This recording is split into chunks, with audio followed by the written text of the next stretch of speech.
I wanted to actually start by talking about how I picked the piece and why I picked the piece, because I think it's a really interesting process. I came to the museum, and Adira said you can go in any gallery, you can pick any piece, you can look at anything for as long as you need to.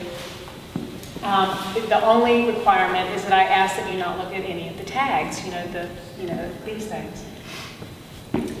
Well, I didn't realize how difficult that is. After a little time of walking around, I actually found it quite freeing, because I realized I didn't have to zoom in and zoom out and zoom in. All I had to do was look, and all I had to do was listen. Listen to the work, listen to myself, and see what spoke to me.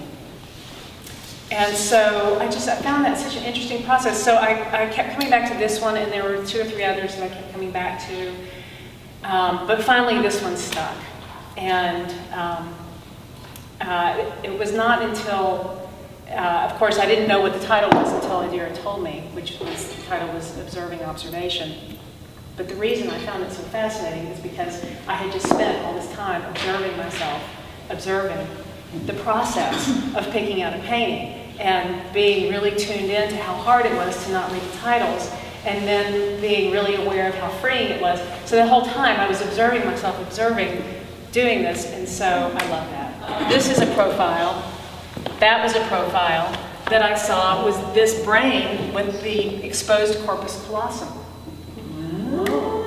And this one also. Well, and that one too. So that was what I saw. Interesting. Yeah. And what I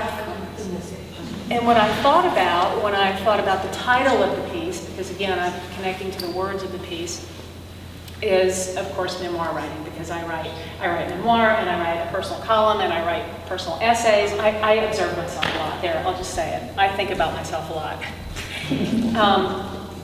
But when you learn the craft of writing memoir, what you realize is that memoir writing is not a linear process. And if you make a linear process, nobody's going to read what you write, because it's really boring. So you can't just say this happened, and this happened, and this happened, and this happened, and go, there's my story, because who cares? Those 4 things have happened to a million people. So what you're looking for in memoir is why what happened mattered, right? And in order to get to that part about why what happened mattered, you have to step way back from your initial observations of what went down, whatever the thing is that you're writing about, and look at that thing with a great amount of emotional distance. Did the artist think this was a finished product? It's so obviously in process, the erasures and the incomplete things. And I think he just dared to show the preliminaries before he went to the finished product. Interesting. So is this finished? I think so, yes. Mm-hmm. But he dared to show the process. Yes. He let the process show through. Yes. Most of the time, we throw that away, or we save it, or hide it, and just show the finished product. But I think he just went ahead and showed everything. Get back to the observation theme of what he says, and all the erasures. I mean, what he thought maybe he observed or was the truth, or what he saw, and he erases it, and that's not quite it. And you think at some point he just quit? He said, I don't know. Yeah, it's unstable, and when do you get to that place? Or do you ever stop observing? Well, and I think you're looking for a narrative, not only in the piece, but in his process, in the process of his creating the piece. In other words, I'm hearing you tell us, you're saying he had a story going on. Yeah, it's the journey, not the end. It's the process. It's in process. It's in flux. And that's okay?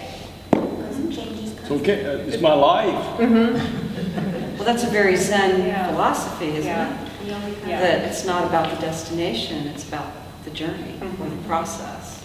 So I came across the scientific term, the observer effect, which is that the effect of observing something changes the way that thing behaves. And the context. Right, and yeah. But all of data, this owes a lot to Dada, because you look at, again, the highly rendered object. Then you've got a rendered object that he is erasing, and he's taking the preciousness of the object. He spent a lot of time drawing that piece that he erased. So to him, he's playing with us because he put a smudge of white paint on one, so he's showing you that he's playing with the notion of art being precious. And by making this messy, by making it off-center, again, you're playing with that whole notion too of the preciousness of art, that it has to be this, it has to follow rules. He's breaking rules, and he's playing with his own, messing with his own preciousness of that object.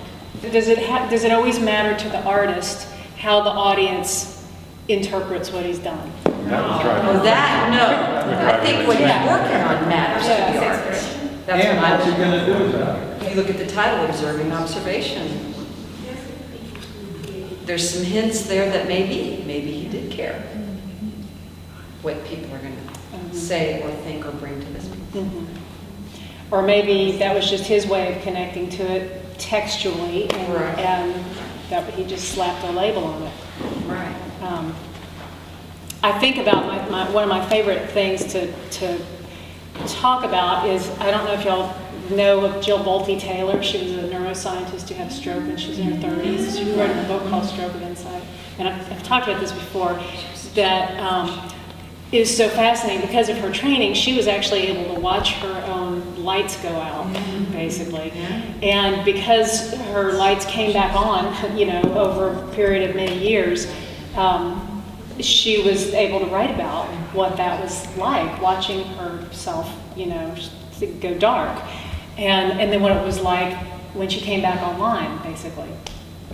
And the thing that was so interesting about it was, she said that when as the grid was going dark, as she was having her stroke, she was overcome by the most beautiful silence, just the most incredible silence. And it was the shutting down of her left brain that tells stories.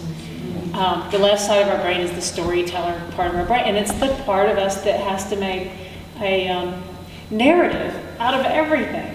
We have to tell a story, and it doesn't matter if anything makes sense or links up or anything. Our brain just says, oh, well, this is happening because this, and the other thing. But that's just what our brain is doing, and it doesn't necessarily mean that that's real. And I'm interested in hearing us try to make sense of what this means.